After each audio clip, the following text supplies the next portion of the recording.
Hi, this is Richard Barrett for Guitarist, welcoming you to another Blues Headlines. This time I've gone with a much requested David Gilmour type solo. So we'll have a listen to that now and I'll be back to talk you through it.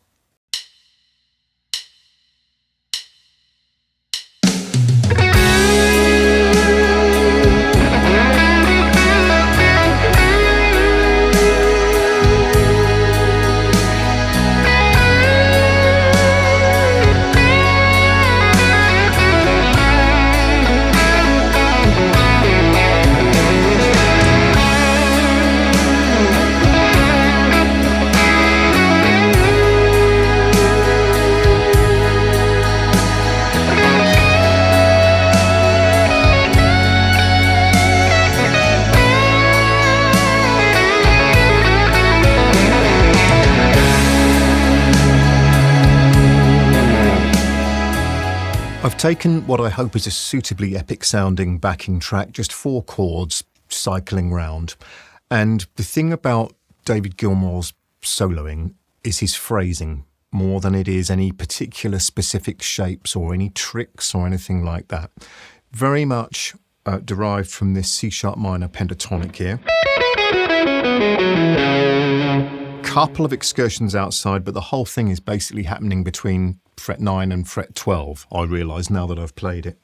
It's a 16-bar solo, and we've divided it into 4 sections, not particularly equal, but we've gone with what sounded musically pleasing rather than counting bars.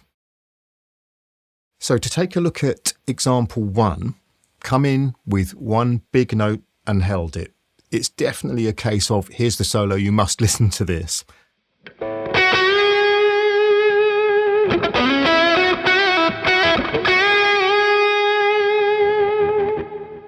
That's an approximation of what I've played. So we've come in with the held note, and then the next thing that really happens here is it gets a bit more percussive. So a bit more percussive than you would expect from just hearing the thing in the mix, and I've also done a quarter tone bend on this E. So let's play it without that. Now let's play a few ghost notes. That's much more Gilmour. There's a bit of funk going on, basically. A lot of ghost notes played, almost as if that's happening all the time, but he's not playing every single stroke. You hear that in Another Brick in the Wall, and virtually every solo, really, it has that rhythmic awareness going on. So I'll just recap that before we go on to the next example.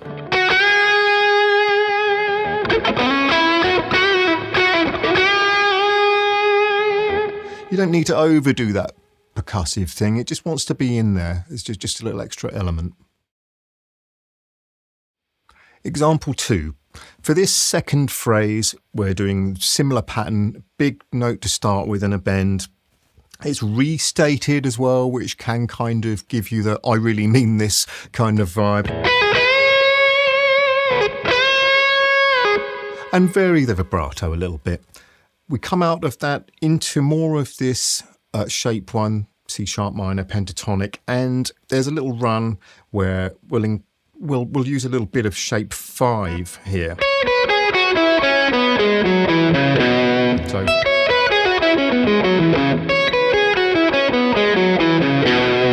not necessarily letting that be the be-all and end-all, but it does so happen that those notes work very well together. So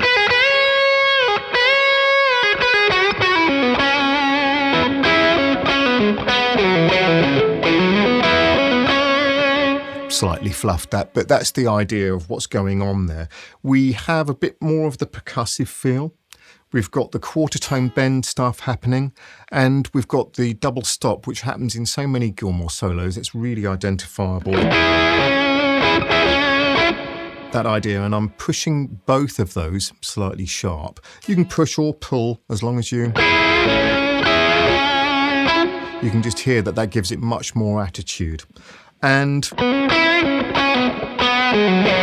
that kind of vibe, it's more funky, it's more about the rhythm almost than the notes, or certainly as much about the rhythm as it is about the notes. And having had a slide down there. We're coming back. Now, that last held note is also going to function as the first note of example 3, which is coming up. So, example 3, as I've said, starts with... Now we have another very Gilmour thing happening now. I'm using what is essentially a C-sharp minor triad there. I'm brushing across with the pick, sweeping across, and then with an upstroke coming back to hit the root again. It sounds more complicated than it actually is. Often, David Gilmour will come at a note, but rather than just hitting that note, he'll play. And you don't necessarily even need to hear the clean notes. It can just be... So we have... That's the first part of the phrase. Again, the double stop, again, pushing it slightly sharp.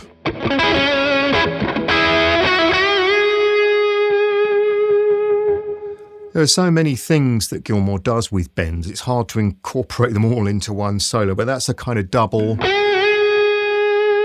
not the signature thing that happens. I wasn't able to fit that in really, but and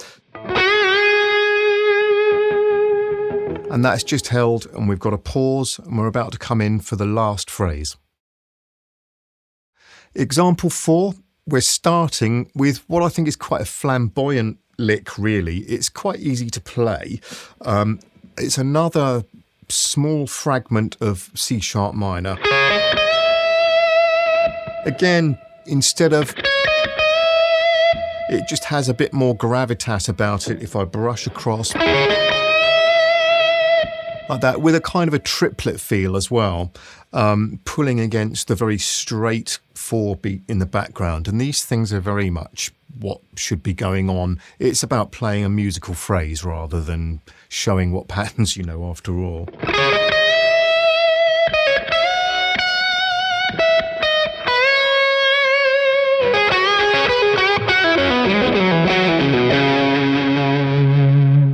Thereabouts is what I've played there. So after that brushing across the strings, I guess you could, if I'd been more conscious, then I might have done that, but just bear it in mind. And then not using lots of ghost notes there, but I'm definitely going for a funky rhythmic thing. And instead of... I'm definitely setting it up for that bend. And then, of course, we have this pentatonic lick at the end, real classic, comfortably numb, another brick in the wall, that kind of thing. I found it just sounded nice with a slide there. It makes it a little bit of a handful, but it's definitely worth the effort. And then bring it out with the volume control, perhaps. Okay, so let's talk about the tone and the signal chain. I have here, it's about 2004, I think. This is a Japanese Strat reissue, and I've changed the original pickups out for this EMG set. This is the David Gilmour set, so I've got a slightly different set of controls. Where the middle pickup tone control would be is actually a slight mid boost. Not as crazy as the Clapton one, which is something like 15 dB or something. I think this maxes out at about 6 dB. I've just got a touch of it there, and I've actually put a little bit of red electrical tape on there just so I can be sure that it's on 4, because I'm blind as a bat these days. So bridge pickup throughout. I'm plugged into Fender Blues Deluxe reissue. And I do actually have that set on the dirty channel, which is something that a lot of people don't speak very highly of, but I've found that with the controls more or less set straight up and the drive just cracked on so there's a bit of breakup on it, it's a great foundation for the Boss Super Overdrive, which isn't a standard one. It's been modded with a germanium diode, so it has a little bit more in common with a Gilmour type fuzz pedal, but both added together you get a bit more of a...